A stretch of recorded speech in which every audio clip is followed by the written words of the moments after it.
Welcome to my video tutorial. A quick few tips about how to make kombucha. I am just doing a basic black tea kombucha today just so that I can illustrate how to do it, and also so I can make a little bit more starter liquid because I'm sharing some SCOBYs with friends. The other thing we should cover is the type of equipment that you're going to need in order to make kombucha. So obviously this is our primary fermentation. This is our very first time making kombucha, let's say. So we need to have a glass jar. I have these gallon jars. You can clean up like a giant pickle jar, or you can also do smaller batches if you don't think you're gonna drink it as fast as you want. But I have these jars, so I use them. Even if I'm doing a half-gallon batch, I'll still use my gallon jar. Also, a spoon to stir the sugar and stuff. Lots of people say not to use wood because maybe there's bacteria and stuff in it, and definitely not to use metal because it's reactive with the kombucha. Honestly, it's in the kombucha for such a short period of time. I'm not a huge plastic user in my kitchen, so I don't have plastic utensils, which is what people would usually recommend, I believe, for making kombucha.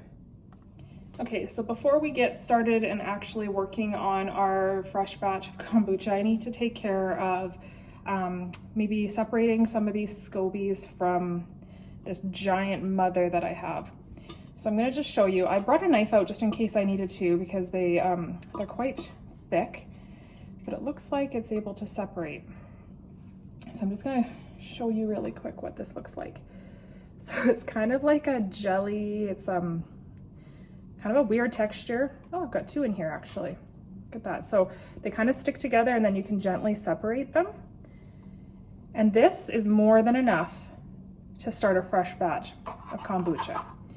I've researched it, and actually in a lot of cases people say, I'm just gonna set it back in here for now. People say that what's more important is the starter liquid and not so much the actual SCOBY. But I mean, I have enough SCOBYs to go around, so why not? I'm just going to show you one thing here too, in case you see it in your own batches of kombucha and you start to get kind of skeeved out, that it's still normal.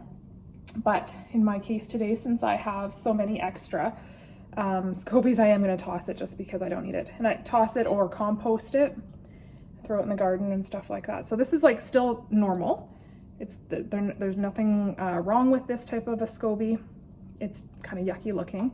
But it's still okay to use. But like I said, because I have so many, I'm not going to bother keeping it. Okay, now it's time to make the black tea mixture that's going to be the basis of our kombucha. So if I'm just using like tea bags like these, I'll just make it right into my gallon jar. If you're using loose leaf tea, or when I do hibiscus or anything like that, I end up making it in a separate bowl, letting it steep, and then I strain it into my gallon jar, because otherwise if you use loose leaf tea and then put your SCOBY in, it's just gonna get the tea right into the SCOBY, and the new SCOBY that forms is gonna be packed with tea leaves, and that can sometimes cause issues and potential mold later on. So I've got my 4 tea bags in there, and I add the sugar right in there too. So this is for a half-gallon batch. It's a half a cup of sugar, 4 tea bags, and then I'm gonna go get my boiling water. And the recipe, or the ratios, I guess, it would be about 7 cups of boiling water. So what I do is I start with a little over half of the boiling water. Oops, water everywhere.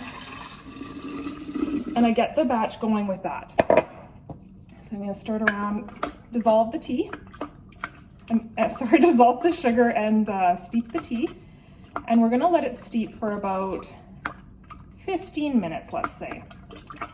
And then I'm going to add some cool water to make up the full 7 cups of water. And then that way it brings the temperature down. And the reason you do that is because you don't want to be adding your SCOBY or your starter liquid to hot tea. That will kill it. So we're gonna let this sit and we'll be back. All right, so my tea has been steeping now for probably about 10 to 15 minutes. So I'm actually going to go ahead and add in the cool water to make up the remaining 7 cups.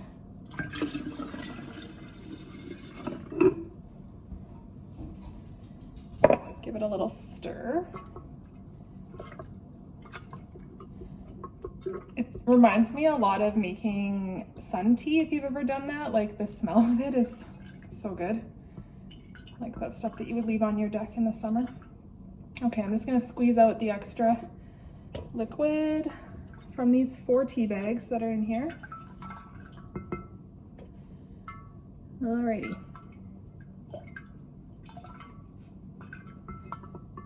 Okay, so I'm gonna let this cool down just a touch more because the water is still quite hot. I just didn't want the tea to be too strong or to let it steep too long, so we'll just let it sit until it comes down a little bit closer to room temperature before we add our starter liquid and our SCOBY. All right, so our tea has now cooled considerably. It's basically, I would say, room temperature, close to it.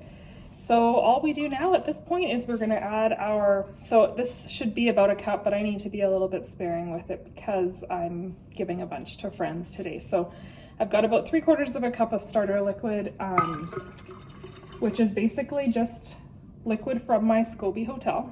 And then I'm gonna pop my SCOBY in there. Now, I never usually have this problem with the SCOBY, but it almost always just floats to the top nicely, and then the new SCOBY will form just like that. But if your SCOBY sits on one side or at the bottom or wherever else and it kind of just stays in a lump, really that's okay, as long as it looks healthy, as long as there's no weird mold growing or anything like that. So now, okay, so now at this point our kombucha is all mixed. We've got our SCOBY and our starter in there, and basically we're done. Now we just wait. Except for we got to make sure that we keep it nice and clean, and so that no bugs or anything get inside. I just use a tea towel.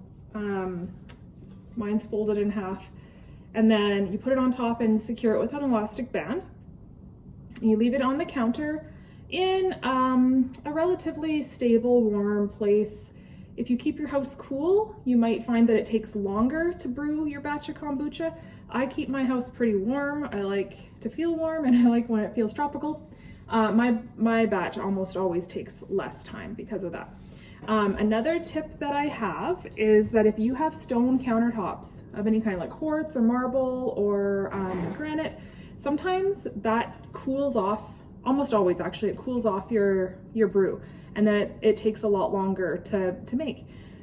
So if you have a trivet, like one of those cork hot pads that you would use for a hot pot or something on your table, put that underneath. That'll give it a bit of a barrier, and you'll have kombucha kind of at the regular schedule rather than waiting a lot longer. All right. So of course, we've got our primary ferment kombucha going, but that's not all there is to making kombucha.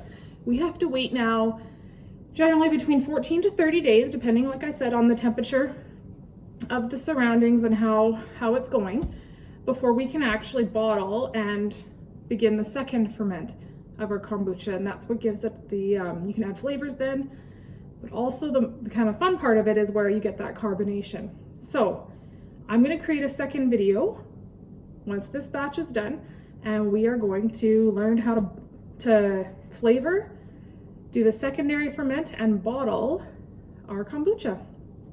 In the meantime, you're gonna wanna make sure that you get your hands on some bottles. So I prefer swing top bottles like these. This is a Grolsch, don't know if I'm saying that right, a Grolsch beer bottle that I've cleaned up and stuff. And so the nice thing about these is it seals, and it's got a firm seal so that the bubbles can build up in here and you won't get flat kombucha when you have a bottle like this.